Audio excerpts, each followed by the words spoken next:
शराब का मामला ना आता है। मुझे लगता है कुछ दिन पहले ही उत्तर प्रदेश के मुख्यमंत्री जी अलीगढ़ के दौरे पे गए थे, तो इनके मतलब उनका दौरा जो मैं कहता था हवा हवाई है। अगर उनके दौरे के बावजूद वहाँ पे जहरीली शराब बिक रही है तो इसके मतलब यहाँ पे प्रशासन की जिम्मेदारी बनती है, मुख्यमंत्री का इसके मतलब कोई सुनने वाला नहीं है। मुख्यमंत्री की कोई ताकत चल नहीं रही है। अगर मुख्यमंत्री की ताकत होती तो ऐसा हो सकता है क्या मुख्यमंत्री जिस जिले के दौरे में जाएंगे और उसके बाद वहाँ जहरीली शराब पीने से लोगों की मौतें होती रहेंगी? इसके मतलब इन मौत की जिम्मेदार अगर कोई है तो सरकार है, और ये मौत नहीं है, एक तरह से वहाँ पे नरसंहार हुआ है इतने लोगों की जो मौतें हुई हैं जहरीली शराब पीने से।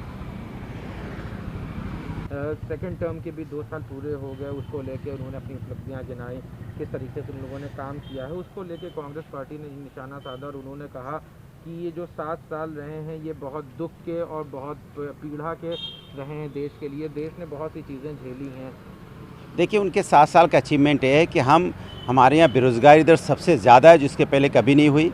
हमारे यहाँ पे जिस तरह से यहाँ पे अनएम्प्लॉयमेंट दोबारा से करना सर, आज केंद्र में भाजपा सरकार के 7 साल पूरे हो गए, सेकंड टर्म के 2 साल पूरे हो गए। एक बड़ा दिन है भारतीय जनता पार्टी के लिए, जगह जगह सेवा कार्यक्रम भी हुए, लेकिन उसके बाद विपक्ष और कांग्रेस पार्टी का ने निशाना साधा। कांग्रेस पार्टी का कहना यह है कि ये जो 7 साल रहे हैं देश के लिए बहुत पीड़ादायक रहे हैं, इसमें देश ने बहुत कुछ बुरा झेला है। देखिए, इन 7 सालों में भारतीय जनता पार्टी देश को बहुत पीछे ले गई। यहाँ पे इतनी बेरोजगारी दर इसके पहले कभी नहीं थी, इतनी महंगाई इस देश ने कभी नहीं झेली, और जिस तरह की मौतें इस देश ने झेली हैं सरकार की अव्यवस्था की, इसके पहले कभी इतनी मौतें इस देश ने नहीं देखी। इसके मतलब ये सरकार जब से आई है तब से हमारा देश मुसीबत से ही घिरा हुआ है। कभी भी ये मेरा देश मुसीबत से बाहर नहीं निकल पाया। सरकार की नाकामी की वजह से तो कई बार लोग पैदल चल चल के, जैसे लॉकडाउन लगाया हुआ था उसमें तो मजदूर पैदल चल चल के कितने मजदूरों की मौतें हो गई। मतलब जब से सरकार आई है हमारा देश परेशान है। हुई और जो उत्तर प्रदेश में आंशिक कर्फ्यू लगा था उसको अपलिफ्ट कर दिया गया है।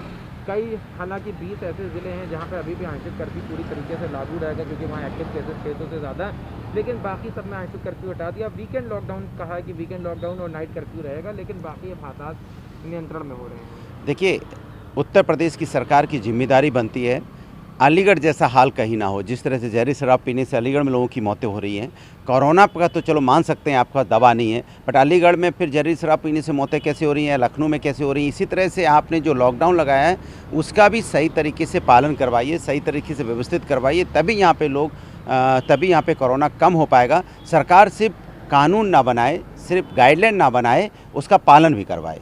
सर, बीजेपी अध्यक्ष जेपी नड्डा ने एक हफ्ता में उनकी पार्टी और उनके पार्टी के जितने भी कार्यकर्ता थे वो लोगों के साथ कंधे से कंधा मिला के खड़े हुए ब्लड डोनेशन कैंप में गए, लोगों का खाना पता, जबकि विपक्ष खाली वर्चुअल मीटिंग करता रहा और वर्चुअली बयानबाजी करता रहा। मैं तो नड्डा जी से यही कहूँगा कि आपने अगर पहले साल भर पहले रहते हुए यहाँ पे ऑक्सीजन की व्यवस्था कर दी थी, हॉस्पिटल की व्यवस्था कर देते और बेड की व्यवस्था कर देते, वेंटिलेटर की व्यवस्था कर देते, और खासकर अगर ऑक्सीजन की व्यवस्था आपने कर दी होती तो आज हमारे देश में इतनी मौतें नहीं होती।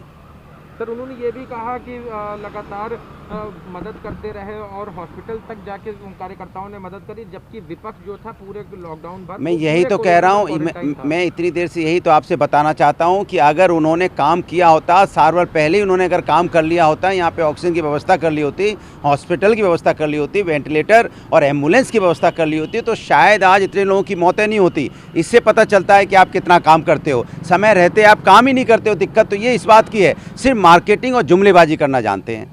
तो विपक्ष पे क्वारंटाइन का इल्जाम लगाया कि क्वारंटाइन से बाहर नहीं निकले, आराम करते रहे। देखिए, मैं कह तो रहा हूँ कि कौन किस जिम्मेदारी किसकी थी। पूरे साल भर तक आपने जिम्मेदारी का निर्वाह नहीं किया। विपक्ष तो रोड पे मदद कर रहा है, लेकिन आपकी जो जिम्मेदारी थी वो कहाँ गई? कहाँ ऑक्सीजन प्लांट आपने लगा दिए? कहाँ आपने हॉस्पिटल की व्यवस्था की थी? कहाँ आपने ऑक्सीजन की व्यवस्था की थी? कहाँ आपने वेंटिलेटर की व्यवस्था की थी? बताइए ना। आपकी अव्यवस्था की वजह से तो हमारे लोगों की मौतें हुई हैं। आप कहाँ थे साल भर तक, वो बताइए।